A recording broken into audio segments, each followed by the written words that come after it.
Good morning everyone. मैं सुदर्शन कुमार आपका अपना चैनल SMITI जोन में फिर से एक बार आप लोगों का स्वागत करता हूं। आज के इस वीडियो में मैं आप लोगों को वैद्युतिकी मापक यंत्र चैप्टर के कुछ वस्तुनिष्ठ प्रश्न के बारे में बताऊंगा जो आपके आगामी UPPCL TG2 एग्ज़ाम के लिए काफ़ी हेल्पफुल होगा। साथ ही साथ वैसे विद्यार्थी जो सेमेस्टर या एनुअल की तैयारी कर रहे हों उनके लिए भी काफ़ी हेल्पफुल होगा। यह जो ऑब्जेक्टिव लिया गया है आपके अरिहंत बुक से लिया गया और मेरा हर संभव प्रयास रहेगा अरिहंत बुक का कंप्लीट सॉल्यूशन करा दूं। तो चलिए क्वेश्चन नंबर हम 1 से स्टार्ट कर रहे हैं। देखिए क्वेश्चन नंबर 1 में कहता है कि अस्थाई चुंबक चल कुंडली यंत्र में अवमंदक बल यानी डैम्पिंग टॉर्क पैदा करने के लिए कौन सी विधि प्रयोग की जाती है। ये अवमंदक पैदा करना है किसमें? अस्थाई चुंबक चल कुंडली में। तो पहले अवमंदक को समझ लीजिए। अवमंदक क्या होता है? किसी भी वैद्युतिकी मापक यंत्र में सूचक में उत्पन्न हुए वाइब्रेशन को कम करना या समाप्त करने वाले बल को ही हम लोग अवमंदक बल कहते हैं। तो ये 3 प्रकार का होता है। एक वायु अवमंदक, ईडी करंट अवमंदक और तीसरा होता है द्रव अवमंदक। तो इसमें हम लोग जो प्रयोग करते हैं, इसमें हम लोग करते हैं जो भी अस्थाई चुंबक रहता है उसमें हम ईडी करंट अवमंदक प्रयोग करते हैं, जो ऑप्शन नंबर सी सही है। उसके बाद 2 नंबर क्वेश्चन को समझिए। कह रहा है एक वैद्युतिकी मापक यंत्र का संकेतक बिना कंपन किए शीघ्र ही अपनी अंतिम विक्षेपण अवस्था प्राप्त कर लेता है। क्या कर रहा है? एक वैद्युतिकी मापक यंत्र का संकेतक, ये संकेतक है, ये संकेतक है, ये आपका स्केल है। ये कह रहा है ये जो संकेतक है ये संकेतक बिना कंपन किए ही शीघ्र अपनी अंतिम विक्षेप प्राप्त कर लेता है यदि उसमें क्या हो? यदि उसमें उचित अपमंदक उपस्थित हो। प्राप्त करें तो उसमें उचित अगर अपमंदक उपस्थित हो अपने अंतिम विक्षेप प्राप्त कर लेता है यदि उसमें उचित अपमंदक प्राप्त हो बिना कंपन किए ही। तो यदि यानी बिना कंपन किए हुए का मतलब यह है कि उसमें किसी प्रकार का कंपन नहीं हो, तो इसका अर्थ है कि उसमें अपमंदक क्या है? उपस्थित है। यानी उसमें हम लोग डैम्पिंग टॉर्क प्रयोग करेंगे तो वो किसी प्रकार का वाइब्रेशन किए वहाँ तक पहुँच जाएगा। तो ये ऑप्शन नंबर ए सही है। उसके बाद चलिए तीसरा नंबर क्वेश्चन कह रहा है वैद्युतिकी मापक यंत्रों की कंपन के निर्माण के लिए सबसे उपयुक्त धातु। देखिए वैद्युतिकी मापक यंत्र की कमानी के निर्माण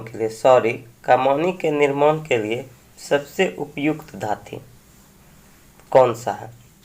देखिए हम लोग इसके कमानी के निर्माण के लिए जो उपयुक्त धातु प्रयोग करते हैं वो होता है फास्फोरस ब्रॉन्ज। जी यहाँ पर ऑप्शन नंबर डी सही है।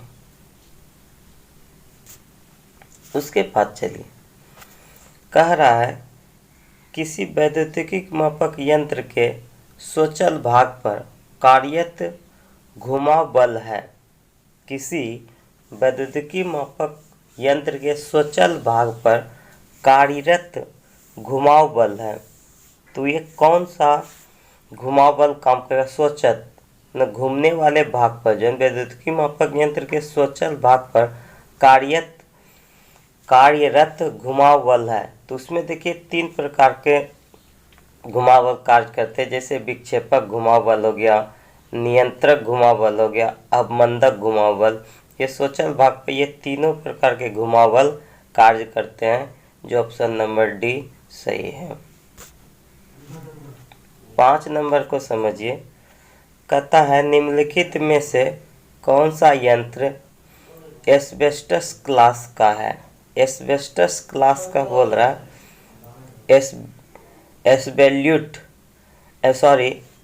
निम्न में से कौन सा यंत्र एब्सोल्यूट क्लास का है। एब्सोल्यूट क्लास के बारे में पूछ रहा है, तो ये गैल्वेनोमीटर जो है आपका एब्सोल्यूट क्लास के वर्ग का है। ये ऑप्शन नंबर ए। उसके बाद देखिए छठा नंबर क्वेश्चन को समझिए। छठा नंबर क्वेश्चन में देखिए क्या कह रहा है। छठा नंबर क्वेश्चन में ये जो है ना संलग्न चित्र में पेज 1 के बारे में बताना। पेज 1 क्या दर्शाता है, तो ये पेज 1 जो है ना ये यहाँ पे 1 है। ये दर्शाता है कि कोई भी यंत्र के संकेतक को शून्य स्थिति पर समायोजित होना। ये शून्य स्थिति पर समायोजित करके रखता है, उसी को ये 1 दर्शाता है, जो ऑप्शन नंबर सी सही है। उसके बाद चलिए उसके बाद 7 नंबर क्वेश्चन को समझिए। कहता है चल लोह धारामापी में निम्न में से कौन सी अवमंदक विधि सामान्यतः अपनाई जाती है। चल लोह धारामापी में निम्न में से कौन सी अवमंदक सामान्यतः अपनाई जाती है। तो कौन सा अवमंदक सामान्यतः अपनाई जाती। चल लोह धारा में सामान्यतः बोल रहा है, तो सामान्यतः हम लोग वायु अवमंदक प्रयोग करते हैं, जो ऑप्शन नंबर ए सही है। उसके बाद चलिए 8 नंबर क्वेश्चन देखिए। 8 नंबर क्वेश्चन में क्या कर रहा है, ये 8 नंबर क्वेश्चन को समझिए। ये 8 नंबर क्वेश्चन, ये देखिए 8 नंबर क्वेश्चन।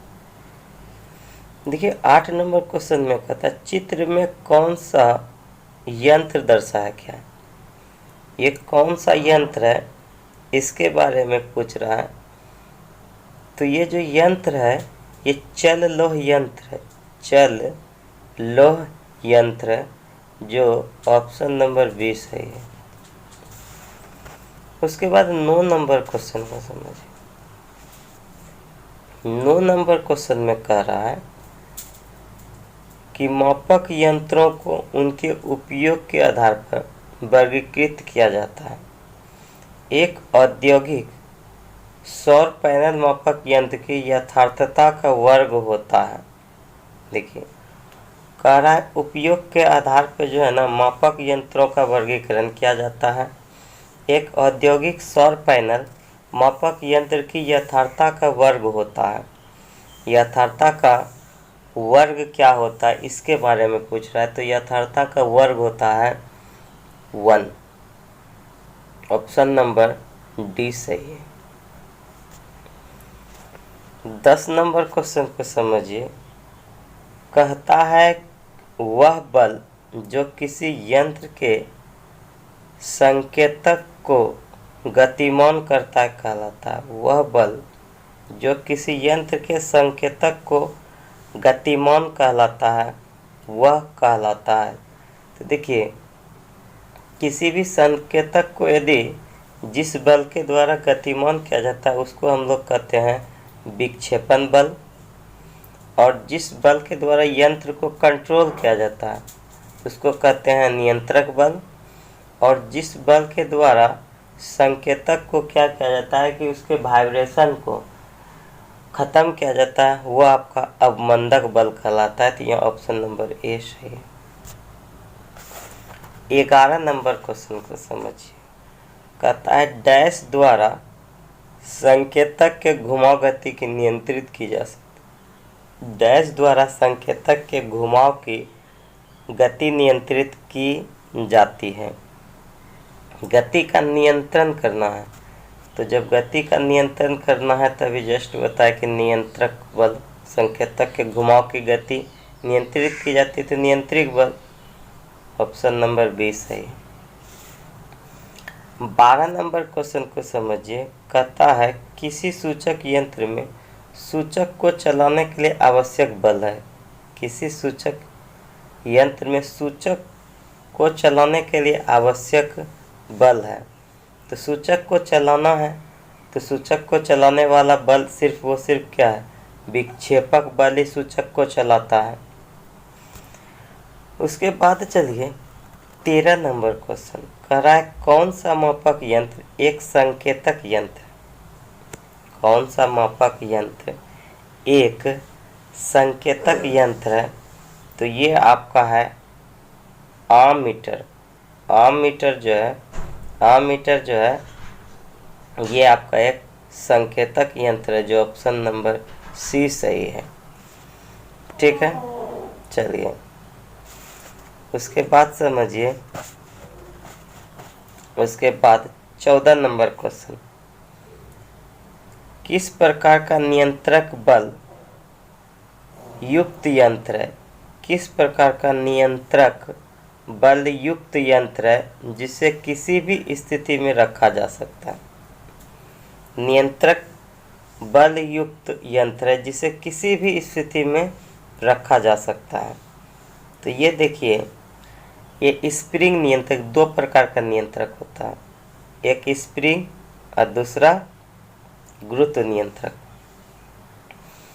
तो ये हम इसको जो है स्प्रिंग को हम किसी भी विधि से हम रख सकते हैं, इसको किसी भी स्थिति में, जो ऑप्शन नंबर बी सही है। 15 नंबर क्वेश्चन को समझिए। कहता है कि आपके घर में विद्युत ऊर्जा को मापने के लिए लगाया गया मीटर डैश का एक उदाहरण है। आपके घर में विद्युत ऊर्जा को मापने के लिए लगाया गया मीटर डैश का एक उदाहरण है। वो किसका एक उदाहरण है, तो वो आपका कहलाता है इंटीग्रेटिंग प्रकार का। ठीक है, तो ये ऑप्शन नंबर सी सही है। कहता है 16 नंबर, सामान्यतः मूविंग आयरन यंत्र के पैमाने डैश होंगे। सामान्यतः मूविंग आयरन यंत्र के पैमाने डैश होंगे। तो ये असमान ग्रेड स्केल का होता है। मूविंग जो आयरन है, मूविंग आयरन का पैमाना सामान्यतः मूविंग आयरन यंत्र के पैमाने असमान ग्रेड स्केल का होता है, जो ऑप्शन नंबर डी सही है। 17 नंबर क्वेश्चन देखिए। कहता है मूविंग कॉइल यंत्र डैश के प्रभाव पर कार्य करता है। मूविंग कॉइल यंत्र किसके प्रभाव पर कार्य करता है, तो मूविंग कॉइल यंत्र वैद्युत चुंबकीय प्रभाव पर कार्य करता है, जो ऑप्शन नंबर बी सही है। 18 नंबर क्वेश्चन को समझिए। कहता है आकर्षण प्रकार के मूविंग आयरन यंत्र के संदर्भ में निम्न में से कौन सा कथन सत्य है। आकर्षण प्रकार के मूविंग आयरन यंत्र के संदर्भ में दो प्रकार का मूविंग आयरन यंत्र होता है, एक आकर्षण और दूसरा प्रतिकर्षण। तो आकर्षण के संदर्भ में कह रहा है कि इस यंत्र का पैमाना अनुपातिक नहीं होता है, ये सही है। आकर्षण प्रकार के मूविंग आयरन यंत्र का पैमाना अनुपातिक नहीं होता है। यंत्र में गुरुत्वीय नियंत्रक प्रणाली उपयुक्त करने से पाठ्यांक में घर्षण त्रुटि होती है। ठीक है, यदि इसमें गुरुत्वीय नियंत्रक प्रणाली प्रयुक्त करने से पाठ्यांक में घर्षण में त्रुटि होगा। साथ ही साथ यह यंत्र वोल्ट मीटर के रूप में अधिक यथार्थ नहीं होते हैं। उपरोक्त में से ये तीनों जो है सही है, यानी ये चारों, ऑप्शन नंबर डी। उसके बाद चलिए 19 नंबर क्वेश्चन। पीएमएमसी का फुल फॉर्म होता है परमानेंट मैग्नेट मूविंग कॉइल। प्रकार का यंत्र मीटर सिद्धांत पर काम कर रहा है जिस पर डैश काम करता है। तो जिस पे कौन कार्य करता है? तो DC motor. Permanent magnet moving coil प्रकार का यंत्र मीटर सिद्धांत पे काम कर रहा है जिस पर डैश काम करता है, तो डीसी मोटर काम करता है। ऑप्शन नंबर डी सही है। 20 नंबर क्वेश्चन को समझिए। कहता है प्रतिकर्षण प्रकार के एमआई यंत्र का विक्षेपक बल। प्रतिकर्षक प्रकार के एमआई यंत्र का विक्षेपक बल डैश प्रत्यक्ष समानुपाती होता है। किसके प्रत्यक्ष समानुपाती होता है? तो ये करंट। विक्षेपक बल जो होता है जिसको हम लोग कहते हैं डिफ्लेक्टिंग टॉर्क, वो किसके समानुपाती होता है? तो टीडी जो होता है प्रत्यक्ष, डायरेक्टली प्रोपोर्शनल टू आई, यानी ए। उसके बाद 21 नंबर क्वेश्चन में कहता है कि माप की शुद्धता चयनित साधनों की सीमा पर निर्भर करती है। माप की शुद्धता चयनित साधनों की सीमा पर निर्भर करती है। रेंज के चयन के लिए सामान्य नियम है कि मापा गया मान होना चाहिए। मापा गया मान होना चाहिए पूर्ण पैमाने पर पूरी तरह से। मापा गया मान पूर्ण पैमाने पर पूरी तरह से, जो ऑप्शन नंबर डी सही है।